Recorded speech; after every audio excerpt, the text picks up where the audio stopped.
we will have a chat with culture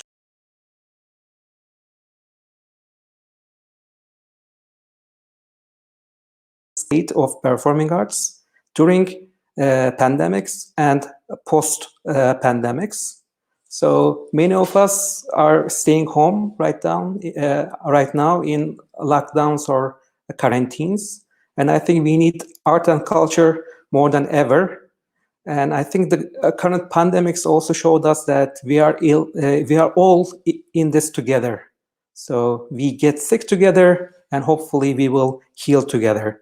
And I think joy is contagious, and with more like art and culture in our life, I think we will be all like better starting from today.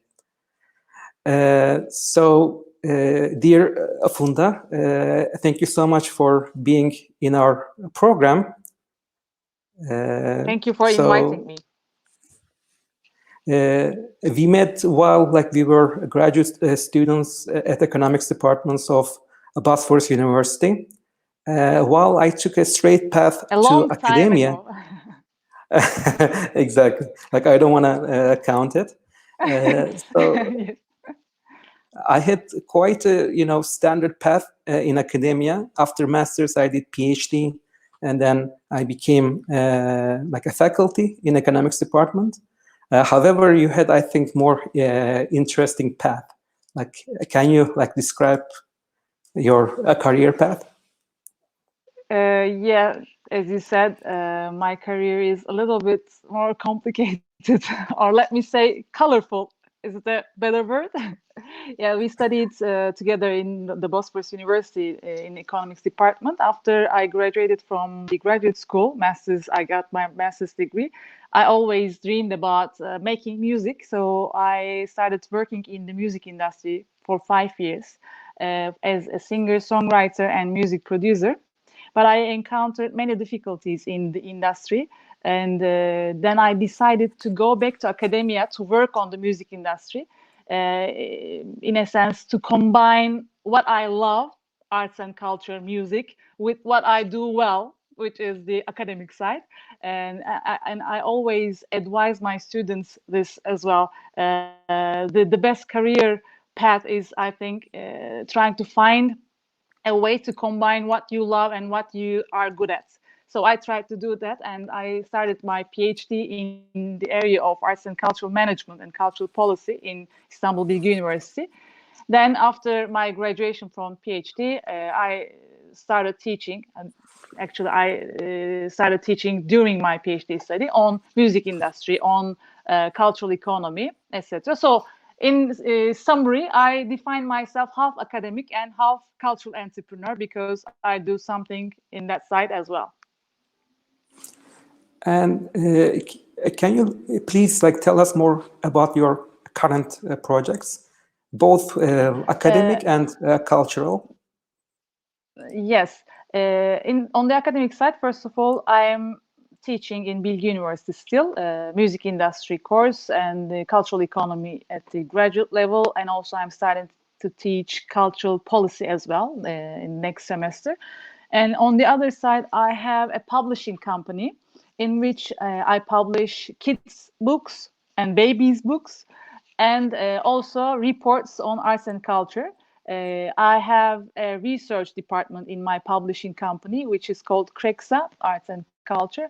And I am carrying out some research and preparing some short reports, infographics, etc., to share it with the arts and culture sector. And also, I am about to launch another thing, and I am telling about this for the first time. I prepared a website for the cultural professionals, artists and other cultural professionals will be able to become members of this website and discuss the issues related to their industries, and also there will be video interviews, etc. Some kind of a virtual network for cultural professionals. This is my new enterprise. This is a social enterprise. I'm planning to launch it in a couple of days. And also I am starting a radio program on Açık Radio. It's a famous radio station in Turkey next week. The name of the program will be culture sector, and I will have guests from the industry to discuss the issues of the cultural industries. So that's all for now, I guess.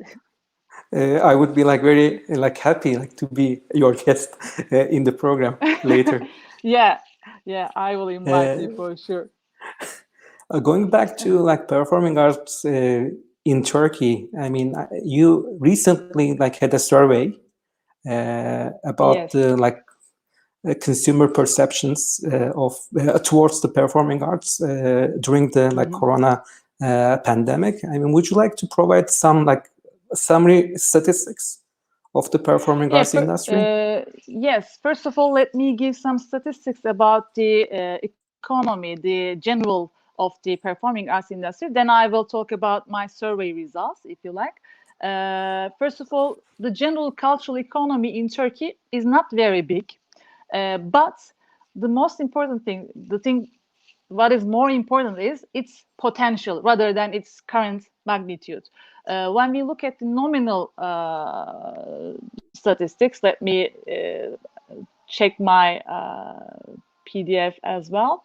The total cultural economy, including performing arts, including music, including publishing, including visual arts, the total cultural economy is about, in terms of turnover, 14.6 billion Turkish liras in 2017, because this is the latest statistics of the Turkish Statistical Institution.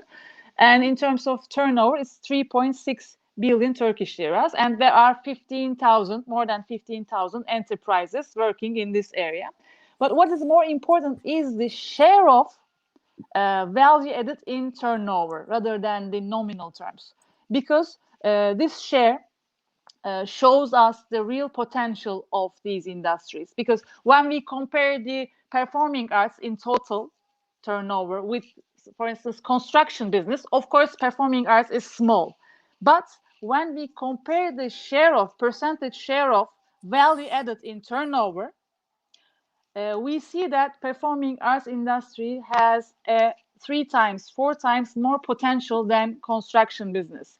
Let me give numbers. When we look at the construction sector, the turnover in, I mean, value added in turnover is only 15%, but this is nearly 60% for performing arts industry, performing arts sector. This means that if we support performing arts area to grow, it will add a lot of economic value to the national economy, a lot much more than other sectors. So I always try to emphasize this point in my cultural economy reports. This is the most important point, I guess, because the policymakers should see this potential and should give more support to these sectors. These are creative sectors, so that they add a lot of value to the economy. And Right, let me, and okay, I also participated in your recent yes, survey about the pandemics. Maybe we can move to yes, that survey. yes. After this COVID-19 started, of course, one of the sectors that is affected the most is the performing arts sector, because it is by nature based on the socialization of people in crowded venues. So it came to zero. The turnover came to zero. So I carried out a survey to ask people whether they will start going to performing arts events again when it's said that pandemic came to an end, if they will be afraid of going or not. And the second important thing is, the question is, what do they think about digitalization of performing arts? Are they thinking of, or will they think of paying money for the digital versions of these events? Because it's important for the performing arts sector, as there is no live events, they should earn some money from the digital platforms. So for the first question, whether they will go to events or not, most of the people, who participated in the survey. By the way, 570 people all around Turkey participated, mostly in Istanbul, of course, the survey. And 44% of these people said that even though it's announced that the pandemic can come to an end, they will be afraid of going to live events until they really believe, they really observe that there are no other ill people around. So, and another big portion, 41%, said that they will consider going to venues they believe that are taking some measures. For instance, venues who says that they will not be as crowded as before. They will put some social distance between the audience. And also they believe that the venue is disinfected. So the institutions have to create trust among audiences to be able to attract them again. Only very small portion says that without being afraid they will again go to these venues. And as for the digitalization of the live events, people say that they are not very ready, or they do not feel like giving money for the digital versions of these live events, because they believe that the nature of these theater and concert type events are they're being live, so it's not very meaningful to digitalize them.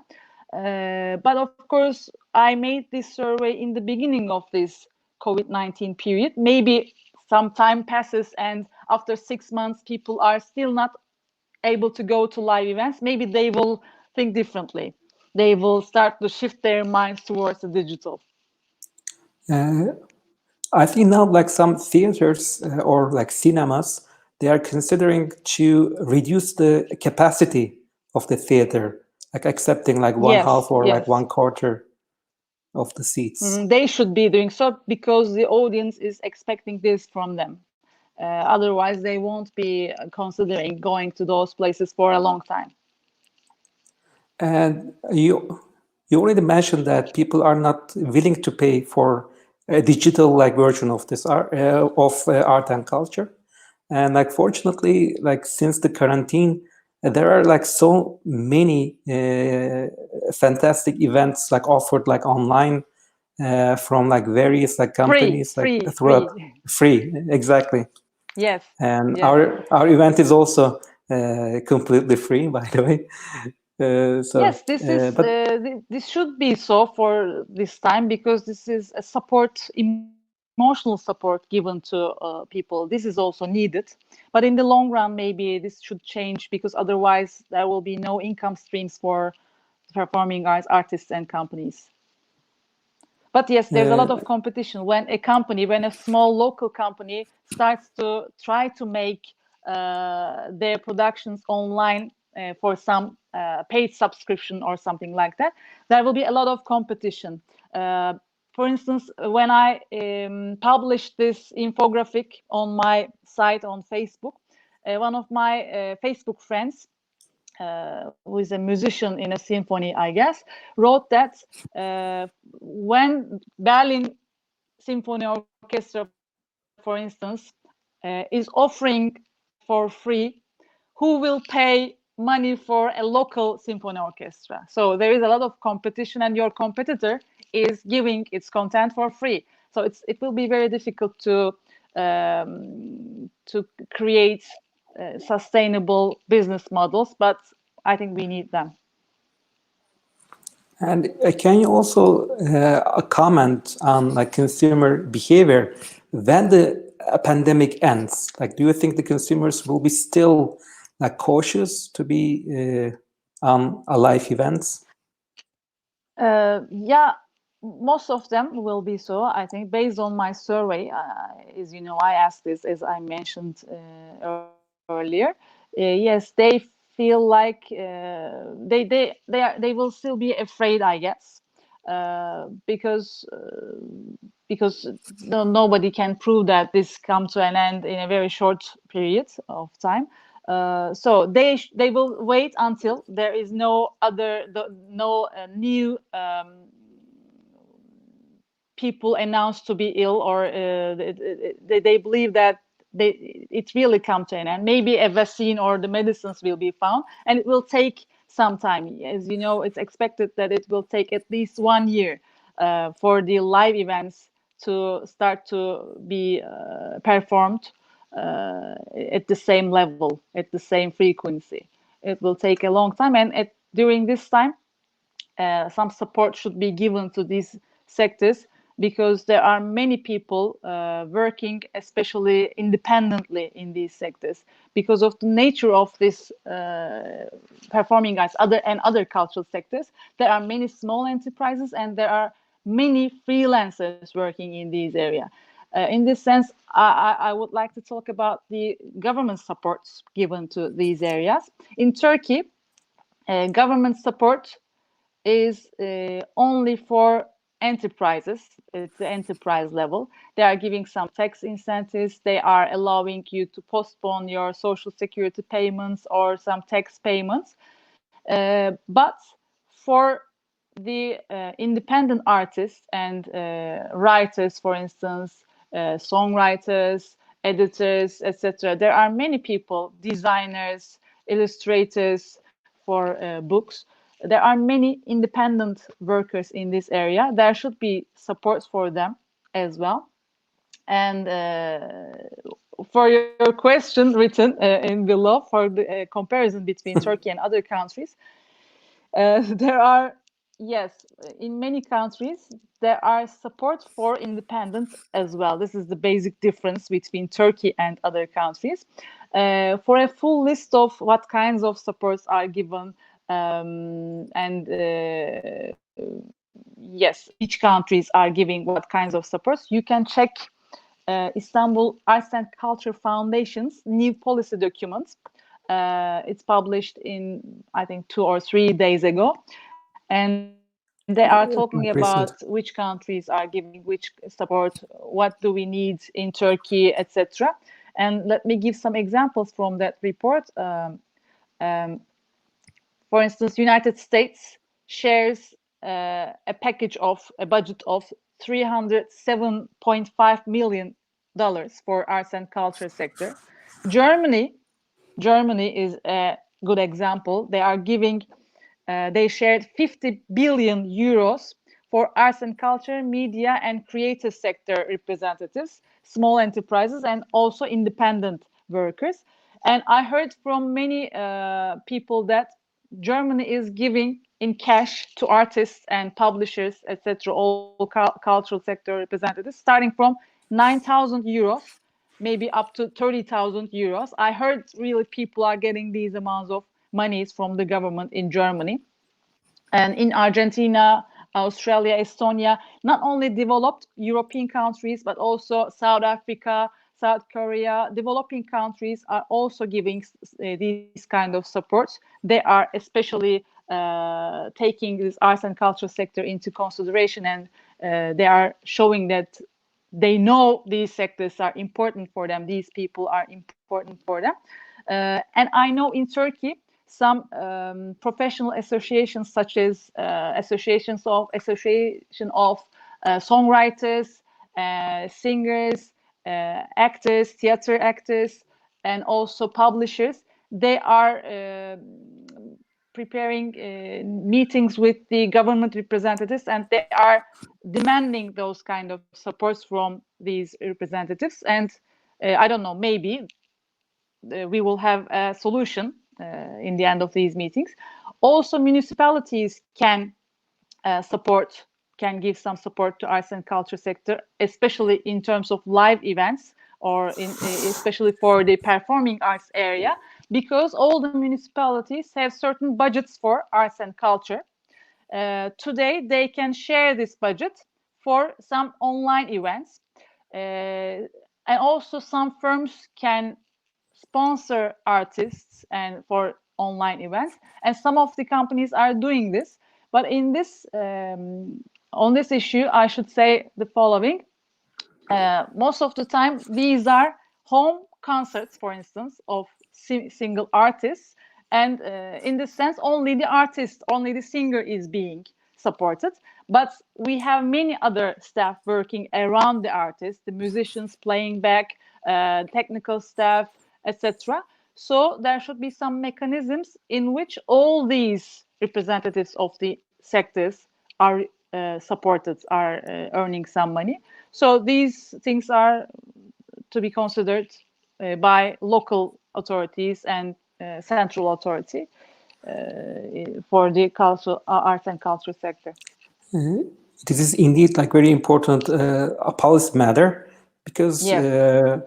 watching the news like every evening in Turkey, like we have some numbers about coronavirus, like number of infected, number Yes. of recovered, etc.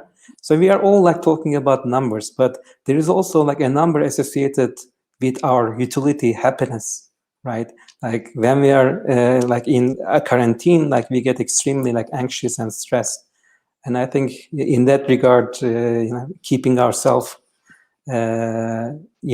with like art and culture, like as much as we can now, like digitally and right after Corona, live events, it's, I think, like quite essential. Yes, we need arts and culture more than ever. Exactly. And thank you so much for your nice thoughts and like comments on the industry. I thank you for inviting me again. And I hope to see you in other occasions, live streams and radio shows, etc. To meet you there, it's a pleasure for me. It's a new experience for me. Like I am afraid that I will be like addicted to like this kind of endeavor. A great Yeah, having you. Like thank you very much. And for our thank like you. audience, we will have head choreographer or Istanbul State Opera and Ballet, Miss Ayşem Sunal Savaşkurt, in 1:30 p.m. And hopefully like see you all soon. See. Goodbye.